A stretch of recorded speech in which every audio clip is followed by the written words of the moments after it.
Waktunya malam-malam. Oke, tidak apa-apa. Iya, Bu. Baik, kami langsung paparkan ya, Bu. Oke, monggo. Iya, Bu.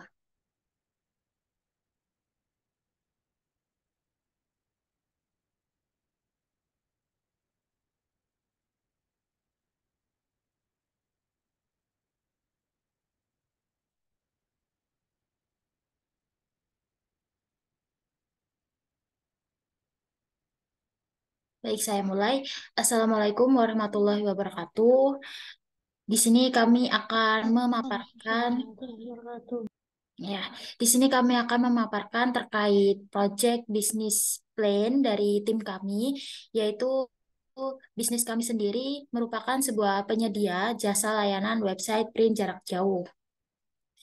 Selanjutnya, untuk konten dalam pemaparan ini yaitu yang pertama mengenai perusahaan, selanjutnya analisis kompetitor, kemudian ada analisis konsumen dan kebutuhan konsumen, lalu ada rencana pemasaran serta budget plan dan yang terakhir ada roadmap perusahaan.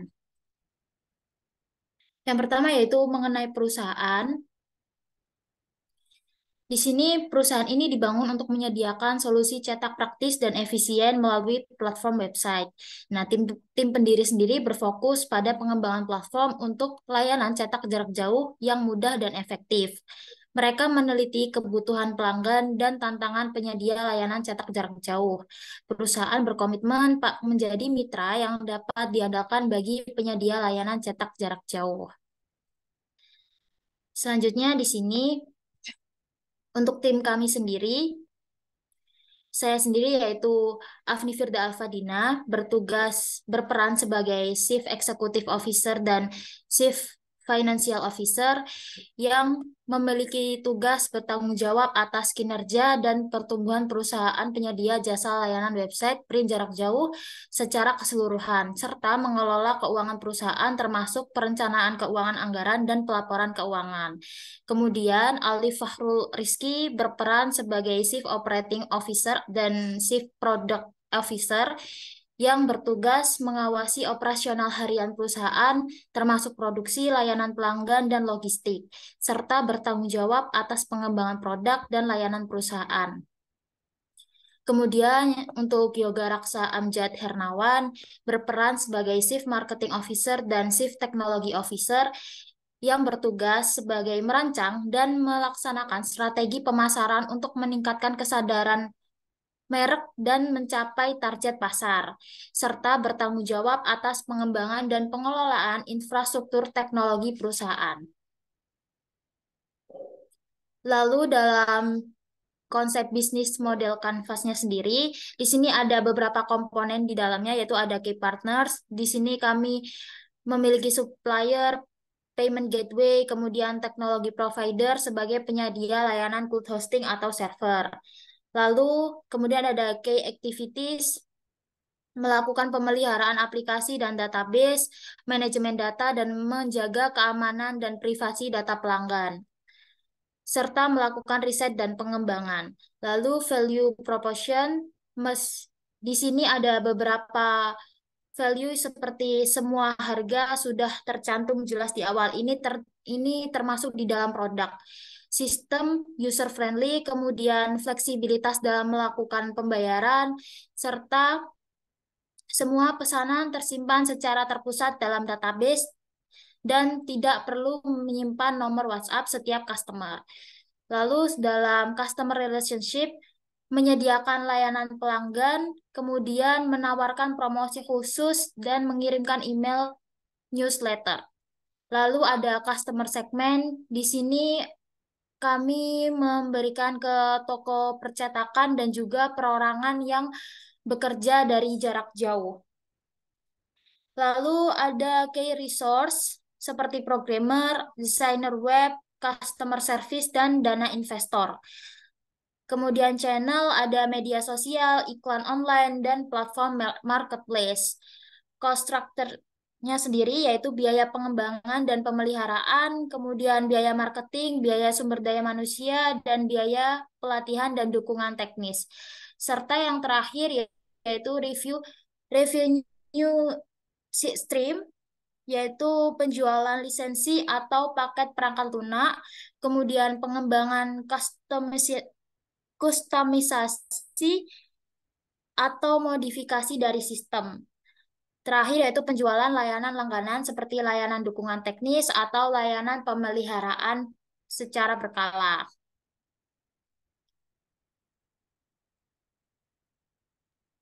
Analisis kompetitor.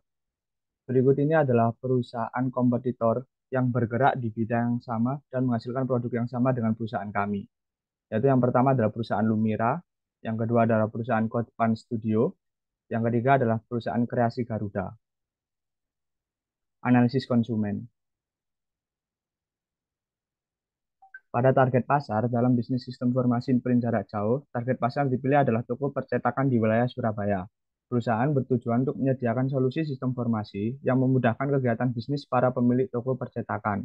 Mereka mencari solusi yang dapat membantu mereka mengelola pesanan jarak jauh dengan lebih efisien dan meningkatkan produktivitas serta memberikan pengalaman pengguna dengan baik.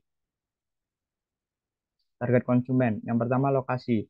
Lokasinya adalah wilayah Surabaya dan sekitarnya. Usia tidak ada perbatasan usia, pemilik toko percetakan atau pengusaha dalam bisnis cetak. Jenis kelamin tidak ada preferensi khusus. Pendidikan target konsumen memiliki pemahaman dasar tentang operasi bisnis percetakan. Strategi promosi. Strategi promosi yang perusahaan kami lakukan ada 3 cara, yaitu yang pertama melalui pemasaran digital dengan media sosial, yang kedua dengan iklan online terarah, yang ketiga dengan strategi promosi menggunakan marketplace. Kebutuhan pelanggan. Harga yang kompetitif, harga yang bersaing dan sebanding dengan nilai yang mereka peroleh dari penggunaan sistem informasi print jarak jauh. Nilai tambah, sistem informasi print jarak jauh memberikan nilai tambah dalam operasional toko percetakan mereka. Lokasi yang relevan, mengharapkan solusi yang sesuai dengan kebutuhan bisnis mereka dalam jangkauan geografis yang relevan.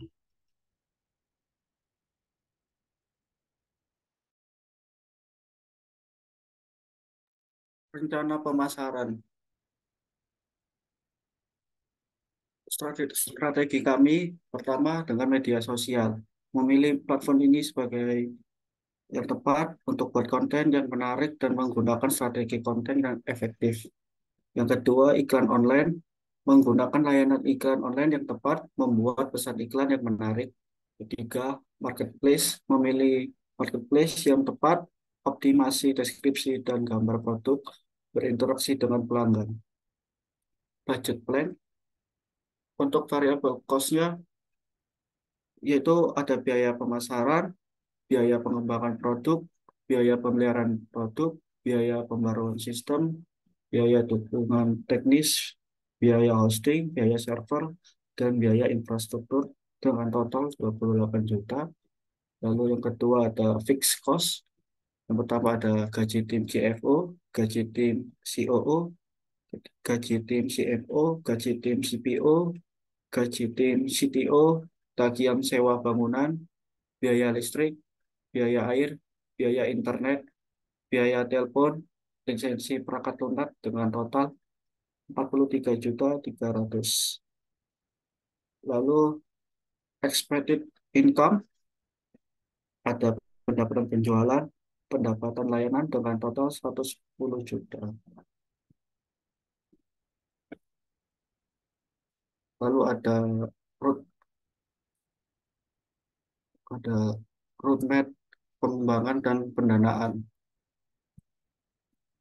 Untuk roadmap bisnis plan startup Vbrand ini yang pertama mempersiapkan dan penelitian, lalu pengembangan produk, pertumbuhan dan skalabilitas, inovasi dan diversifikasi, dan terakhir evaluasi dan peningkatan berkelanjutan.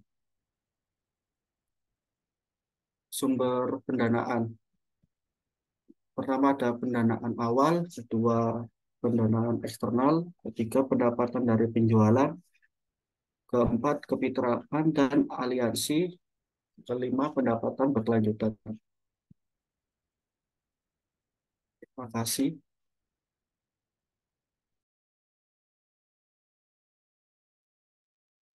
Baik, sekian Bu dari pemaparan kami. Mungkin dari ini Sabrina bisa memberikan tanggapannya. Oke, terima kasih waktunya. Ini saya mau bertanya dulu. Eh, ini kalian itu buat website untuk ngeprint jarak jauh untuk berarti mitranya itu adalah orang yang punya jasa printer begitu. Betul, Bu. Oke, jadi di website kalian itu apakah seperti Gojek? Jadi misalkan kita tuh bisa memilih eh, kita itu membeli makan apa. Jadi misalkan dengan menggunakan website kalian itu kita bisa memilih kita tuh mau ngeprint jarak jauh di toko printer yang mana, begitu atau enggak? Bukan, Bu. Seperti pembuat website. Pembuatan Oke, website. jadi kalian membuat website yang dipesan oleh si jasa printernya tadi gitu. Iya, Bu. Hmm, Terus kalau misalkan tadi kan ada tiga tuh kompetitornya tuh. Kalau dibandingkan kompetitor yang tiga tadi, kelebihan kalian itu apa? Jadi sama kompetitor tuh kan udah ada tuh. Dia apakah juga membuat hal yang sama gitu, khusus untuk membuat website di eh, apa untuk UMKM printer atau bagaimana? Yang kompetitor tadi.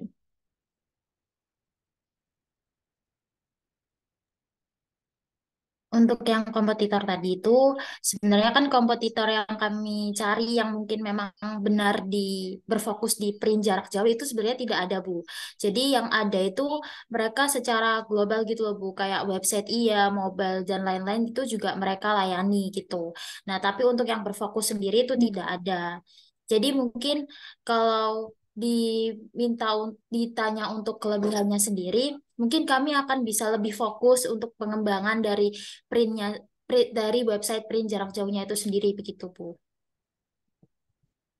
Oke, terus saya mau nanya, saya kan pernah ya pakai jasa printer, tapi itu lewat WA, jadi secara online, jadi saya tinggal kirim bahan yang akan saya print, itu tukang printernya juga nggak perlu simpan nomor saya gitu.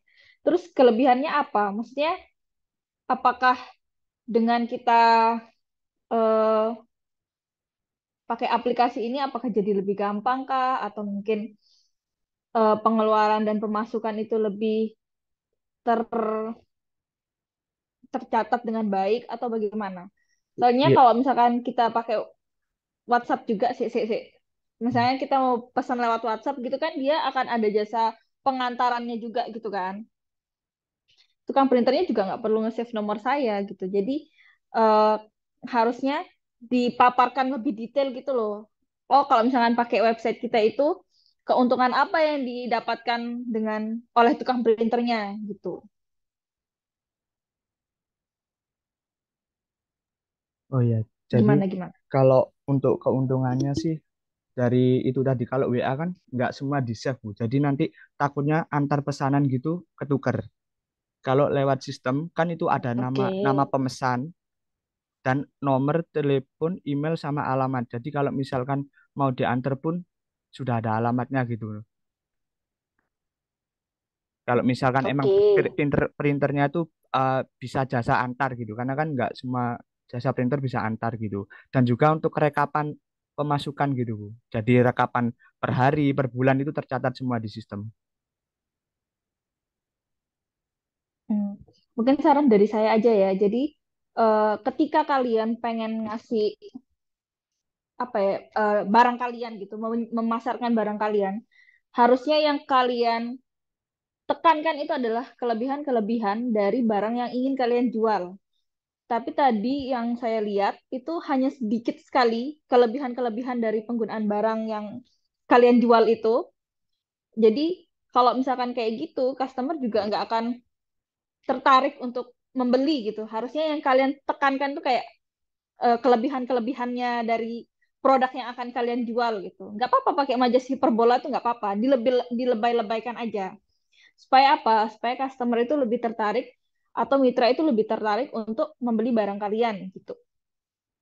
Terus saran saya yang kedua, Tadi kan kalian di situ tulis ada pendapatan penjualan. Langsung 100 juta jebret. Harusnya kalian paparkan juga 100 juta itu dananya itu dari mana aja gitu. Terus kalau misalkan eh, ini kalian berarti kayak bikin aplikasi website gitu kan? Iya, benar, Bu. Aplikasi website. Oke. Jadi kalau misalkan saran dari saya, kalian bisa paparkan juga. Misalkan kalau misalkan dalam membuat website itu dibutuhkan dana berapa, kayak misalkan untuk biaya servernya, lalu untuk biaya hosting dan lain-lain sebagainya, biaya desain dan lain-lain sebagainya untuk websitenya itu kalian paparkan. Jadi kayak misalkan pendapatan penjualan. Misal dalam menjual satu website itu kalian akan mendapatkan sekitar 10 sampai 50 juta gitu. Nah, kalian juga harus paparkan 10 sampai 50 juta itu harga websitenya gitu kan. Terus keuntungan bersih kalian itu berapa? Terus biaya detailnya itu berapa? Kayak misalkan hostingnya itu berapa, lalu yang servernya, database dan lain-lain sebagainya itu juga kalian harus paparkan di situ. Biaya untuk desain UI UX-nya kah? Biaya untuk programmernya berapa gitu. Jadi dipaparkan dengan detail. Jadi kita tahu oh pendapatan 100 juta itu dapatnya dari mana aja gitu. Saran saya sih itu. Sama tadi lebih ditampilkan, lebih ditonjolkan kelebihan-kelebihan dari barang yang ingin kalian jual gitu. Baik, Bu. Terima kasih, Bu, untuk tanggapan sarannya, Bu. Oke. Ini sudah kami kami sudah selesai, Bu. Jadi mungkin mungkin bisa kami tutup untuk presentasinya. Sekali lagi kami terima kasih kepada Bu Sabrina karena telah meluangkan waktunya untuk mendengarkan presentasi dari kami. Mohon maaf bila dari tim kami sendiri masih memiliki kekurangan dalam penyampaian presentasi dan terima kasih. Wassalamualaikum warahmatullahi wabarakatuh. Waalaikumsalam warahmatullahi wabarakatuh. Oke, ini saya boleh live ya. Boleh, Bu. Terima kasih, Bu. Terima kasih, Bu. Oke, Terima kasih, Bu. sama-sama. Assalamualaikum. Waalaikumsalam Waalaikumsalam warahmatullahi warahmatullahi wabarakatuh. wabarakatuh.